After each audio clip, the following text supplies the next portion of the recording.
Gamers, while I'm sorry to say that everyone was right about Grand Theft Auto 6 not arriving in 2025, I'm also happy to announce that 2025's slate of video games has easily made up for it. Who needs to steal a car and whip it around Vice City when Mario Kart World has a rail grinding now? I'd like to see GTA 6 include Cow as a playable character, or maybe Wario dressed in a Bumblebee costume. We don't even need GTA 6 in 2025 now. We have the Nintendo Switch 2. Good riddance, I say. We've spent our time this year ripping apart monsters in Doom the Dark Ages, finally beating a version of Elden Ring with help from our friends in Elden Ring Nightreign, and testing out the first major home video game console to come out in 5 years. Spoiler alert, we had a lot of fun. Plus, there are still some amazing titles coming our way later this year. Tony Hawk's Pro Skater 3+4 and Metal Gear Solid Delta Snake Eater are almost here. We'll also see sequels galore for Ghost of Tsushima, Death Stranding, The Outer Worlds, and Pokémon Legends. Until then, we put together a list of the 10 best video games of 2025 that we've played so far.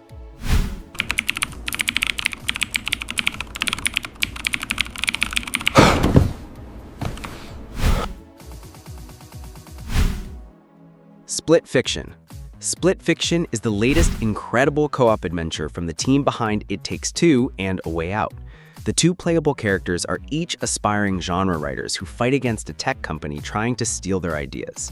Their virtual worlds split sci-fi and fantasy into distinct adventures, with clever gameplay twists that force players to work together in ways we haven't seen before.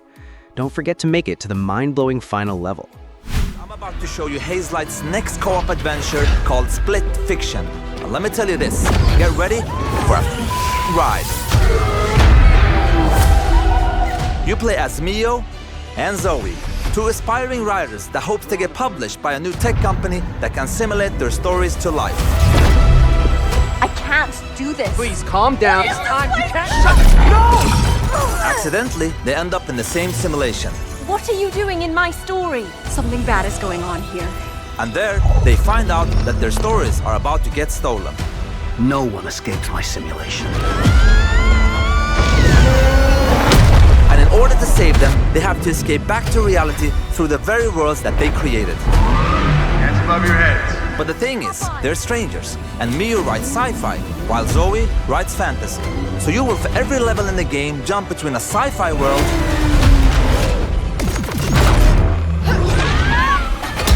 and a fantasy world.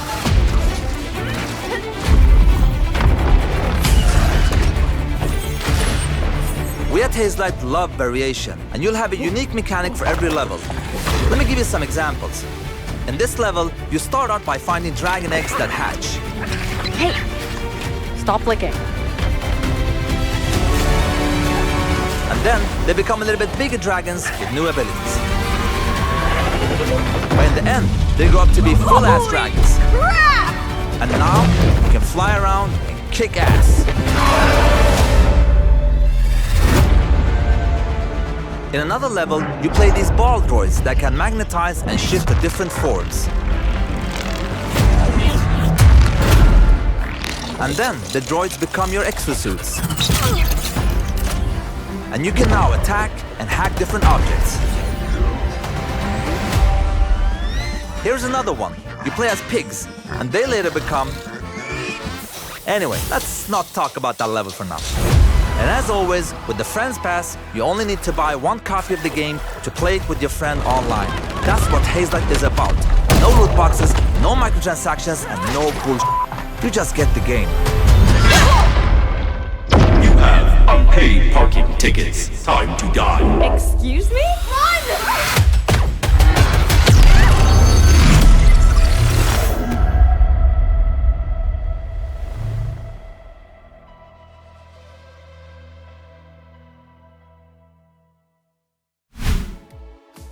Citizen Sleeper 2 Starward Vector.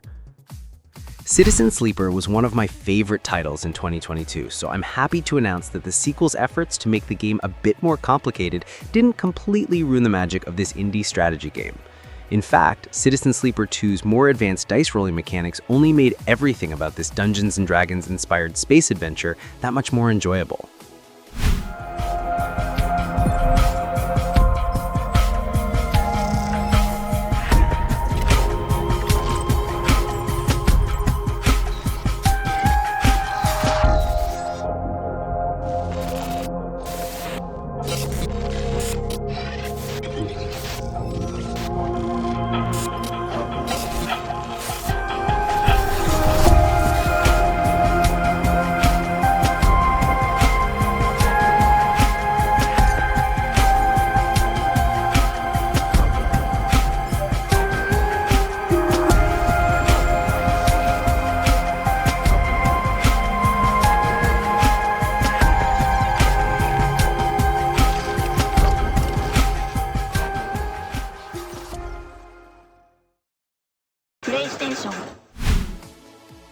South of Midnight. In April, a piece of entertainment released that was deeply black, deeply Southern Gothic, and a blast from start to finish. I'm not talking about Ryan Coogler's Sinners, I'm talking about South of Midnight. Even so, the vampire film does have a bit in common with South of Midnight's stunning, musically rich journey as the player follows Hazel's quest to find her lost mother. Both are in debt to folklore, and the swamp of South of Midnight is rife with haints and other creatures both friendly and deadly. The gameplay is refreshingly simple, but it's the story and atmosphere that make this one stand out. It's not safe out there, Hazel. If I was the one missing, she wouldn't stop looking. Crouton? What the? And this ain't even the weirdest thing I've seen today. I'm seeing these things. You can see strands. And now you're looking for a creature. You're a weaver, aren't you?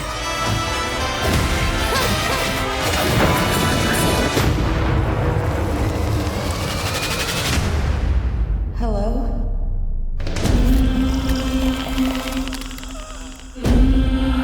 There's something big out there. Take this and go find your mama.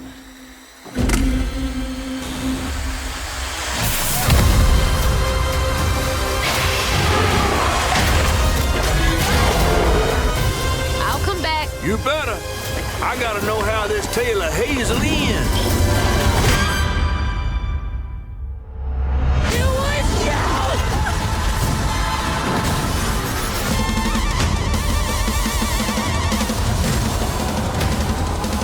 Hazel, no!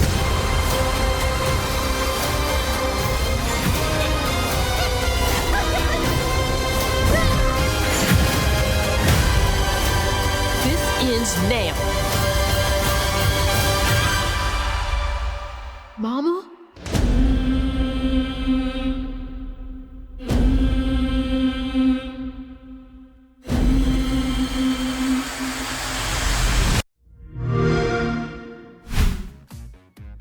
Mario Kart World. Mario Kart World is without a doubt the best Mario Kart game yet.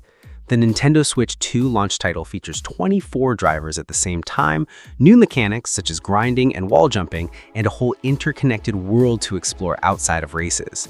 Players can also select new characters such as Penguin, Wiggler, and Cow, to the delight of many Nintendo fans. Worlds might not reinvent Mario Kart's wheels, but it's still as chaotically fun as ever.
Like a Dragon, Pirate Yakuza in Hawaii.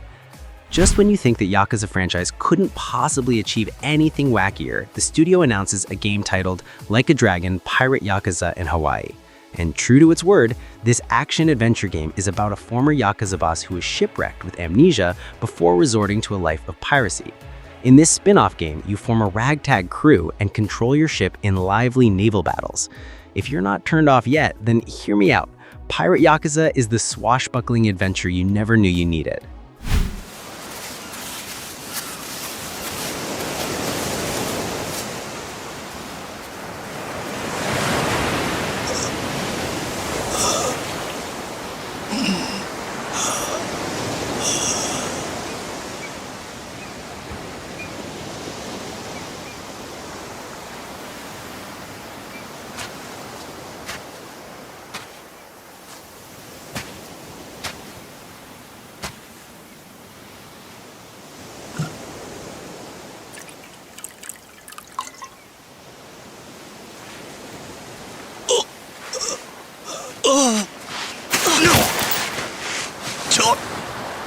待ってくれ。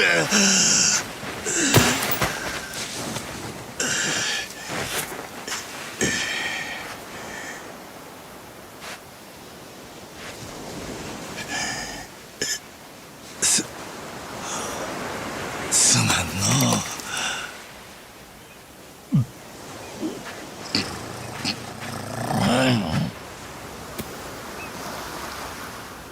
あん時はなんやろな。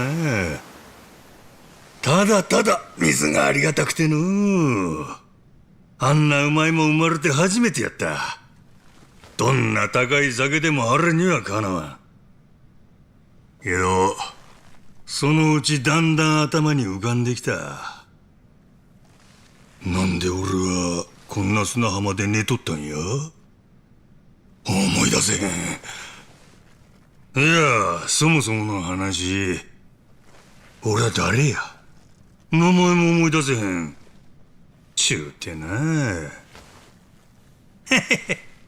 案外悪なかったやんで。生まれ変わったみたいで、結構気分なんや。ほんでもまあ、それもすぐあの連中にぶち壊されるんやけどな。なあ少年、ここどこや。ここはリッチ島だよ。ハワイの近く。ハワイかいな。おじさん隠れて。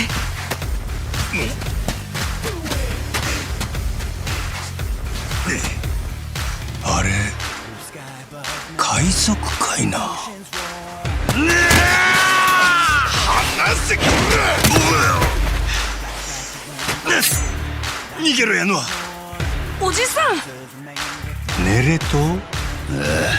溜め込んだ原発ゴミは近くの海に放射能を垂れ流してやがった。それがバレて騒ぎになったのがだいたい半年前で、最近日本からヤクザが100人島のゴミを安全に処理すると申し出てきた。じゃあネレ島におじさんの仲間がいるってこと？固めの日本人ヤクザ、ここにも来たんだろ。とぼけんなって。本当に知らないんだよ。なあジェイソン、お前んとこのガキといたんだよ。固めのヤクザはどこにいる？あ？俺は売られた喧嘩買っただけやで。行きたいのはネレ島だったな。船の行き先決めんのは船長の仕事だ。もしあんたが名乗りを上げるなら、前の船長を倒した男だし、十分資格ありだぜ。すごいじゃんおじさん。船長か。悪くない響きやの。なんやあの船。マッドランティスってとこから来てんだよ。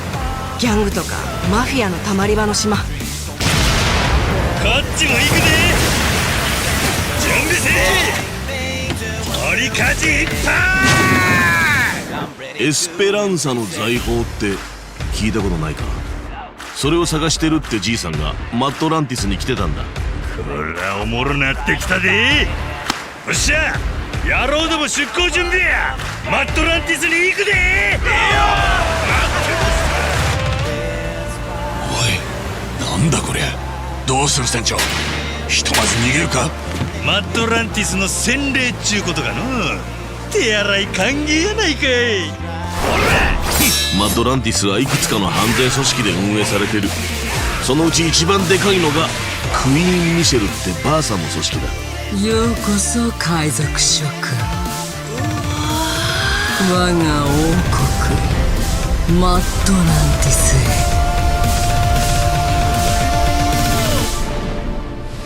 ちゅうわけで記憶喪失で目覚ましてたったの2日、俺は海賊の船長になって海に漕ぎ出した。行く手に待ち受ける数々の冒険はお宝をめぐる戦争になっていくわけ。ねえ、どうせならさ、目標を決めない？目標？例えば伝説の海賊を目指すとかはどう？伝説の海賊か。よっしゃ、俺ら五郎海賊団は伝説の海賊団を目指すで。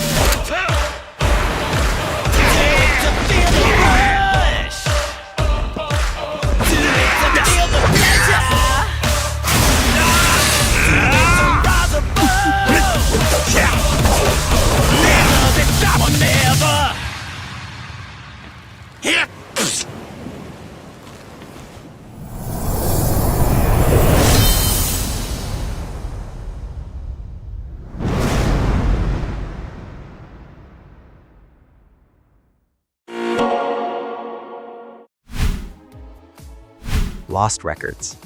With Lost Records, Don't Nod released its best teen drama since the original Life is Strange. The premise is a bit like Yellow Jackets. Lost Records follows a group of women who were teens in the 90s and adults in the modern day. And yes, some messed up, weird stuff happened when they were teens. The episodic adventure game was released in 2 parts, and while Bloom has a meandering start, Rage amps up the stakes.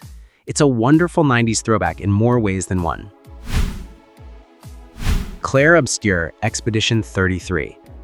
The debut title from Sandfall Interactive is an ambitious RPG that is already turning heads for Game of the Year consideration. The game contains turn-based, party-based combat with light real-time elements. Think closer to Earthbound than Final Fantasy VII Remake, and a dark fantasy setting inspired by French revolutionary imagery. An impressive voice cast includes Andy Serkis and Daredevil's Charlie Cox. Plus, it reminds us of those classic Nintendo RPGs like Paper Mario for adults.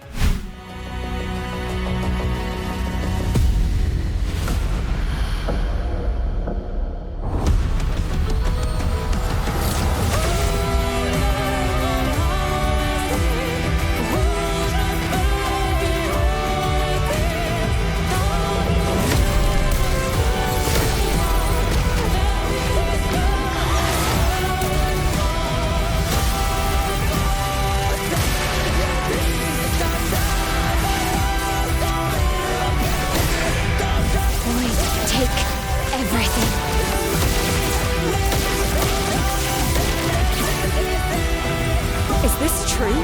Miles with him. We need to go, now.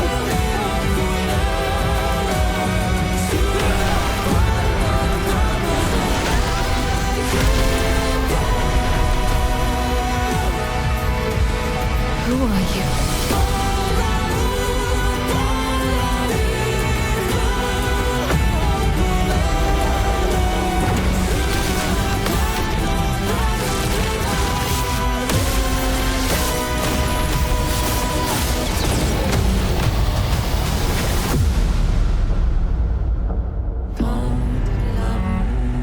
I know it seems absurd to offer oblivion as recompense, but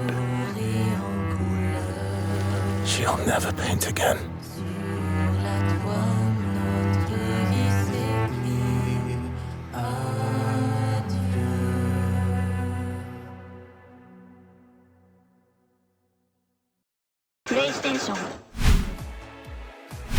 Doom: The Dark Ages.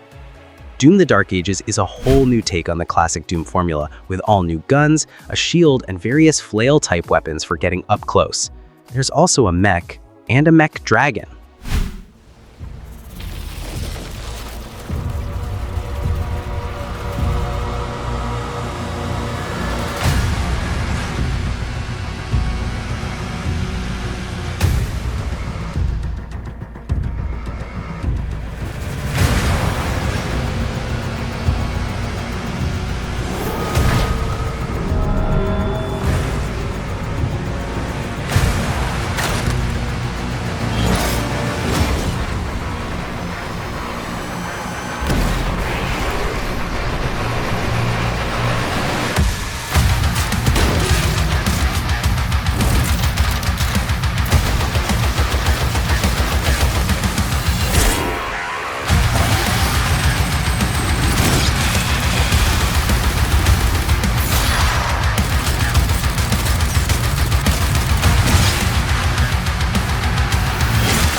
Blueprints.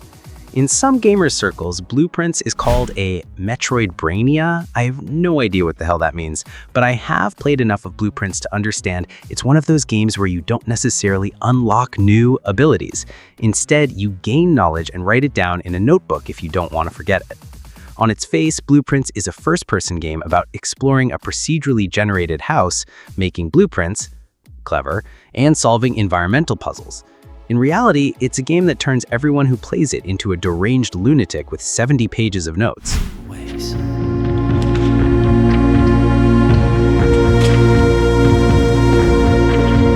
The above provision is contingent on discovering the location of the 46th room of my 45-room estate.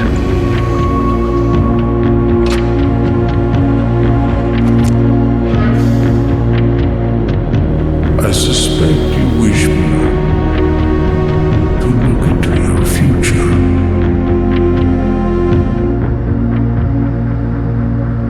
Should my grandnephew fail,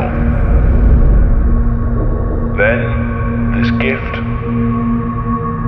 shall lapse.